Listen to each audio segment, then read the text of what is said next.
தற்போது கிடைத்துள்ள அண்மை செய்தி, கள்ளச்சாராயம் அருந்தி உயிரிழந்த 33 பேர் அதிகரித்திருக்கக்கூடிய நிலையில் தற்போது கள்ளக்குறிச்சி விரைகிறார் உதயநிதி ஸ்டாலின். மருத்துவமனையில் சிகிச்சை பெற்று வருபவர்களை நேரில் சந்திக்கவும் அவர் கள்ளக்குறிச்சி விரைகிறார் என்ற ஒரு தகவல் தற்போது கிடைத்திருக்கிறது. கள்ளக்குறிச்சி மாவட்டத்தில் கள்ளச்சாராயம் அருந்தி 33 பேர் உயிரிழந்த நிலையில் கள்ளக்குறிச்சி விரைகிறார் அமைச்சர் உதயநிதி ஸ்டாலின்.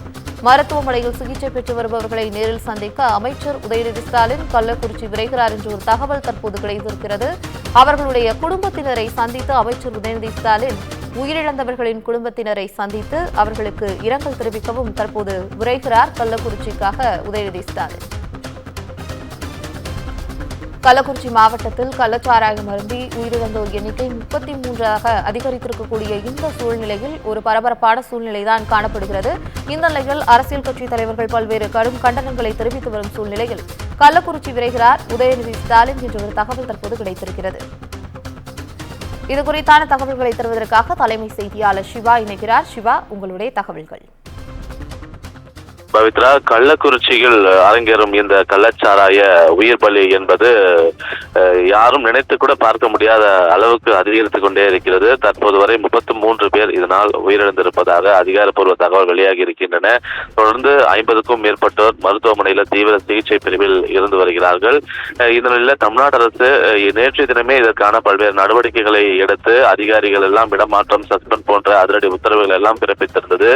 நேற்று தினமே தமிழ்நாட்டில் இருந்து, குறிப்பாக சென்னையில் இருந்து மூத்த அமைச்சர்களான ஏவா வேலு, அதே போல சுகாதாரத்துறை அமைச்சர் மா சுப்பிரமணியன் போன்றவரெல்லாம் கள்ளக்குறிச்சி அனுப்பப்பட்டிருந்தனர். எனவே இந்த நிகழ்வு என்பது நினைத்து பார்த்ததை விட மிக ஒரு தீவிரமாக இருக்கக்கூடிய ஒரு சூழல்ல இங்கிருந்து அமைச்சர் உதயநிதி ஸ்டாலின் கள்ளக்குறிச்சி செல்ல இருக்கிறார். குறிப்பாக இந்த சட்டப்பேரவை கூட்டம் நிறைவடைந்த பிறகு அவர் செல்வார் என்று தலைமைச் செயலக வட்டாரத்தில் இருந்து தெரிவிக்கப்படுகிறது.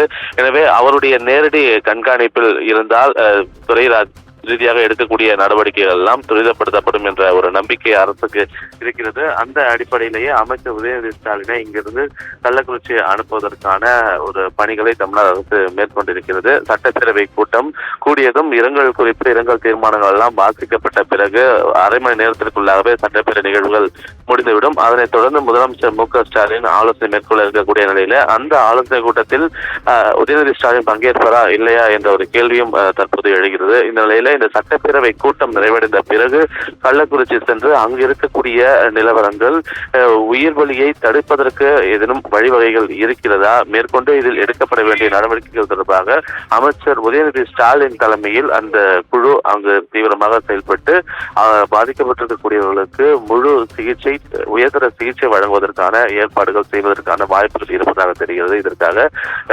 சட்டப்பேரவை கூட்டம் நிறைவடைந்த பிறகு அமைச்சர் உதயநிதி ஸ்டாலின் கள்ளக்குறிச்சி செல்ல இருப்பதாக தற்போதைய தகவல் வெளியாகி இருக்கிறது. பவித்ரா,